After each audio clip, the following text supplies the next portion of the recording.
So ngayon guys, andito kami sa school. Oo. Andito kami sa school guys because for exam na fourth quarter na napakadaming ginagawa. Sana all yung mga batang grade 7 wala pang ginagawa. Tell nyo guys. Alam nyo guys, hindi namin naranasan mag grade 7 kasi quarantine noon. Tapos alam nyo ba, nagpasok kami ng grade 9 ay napakadami agad gawa. Ay nabigla kami kasi hindi namin na-expect na ganyan. Pero ayun, may taga-gitara kami dito. Pinapasaya niya kami lagi.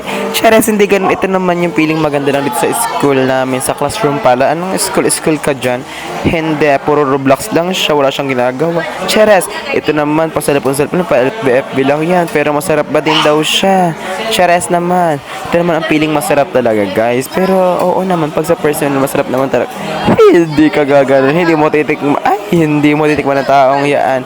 Tapos ito, mga sa mga feeling fuckboy talaga sila. So, ayun lang. Babash!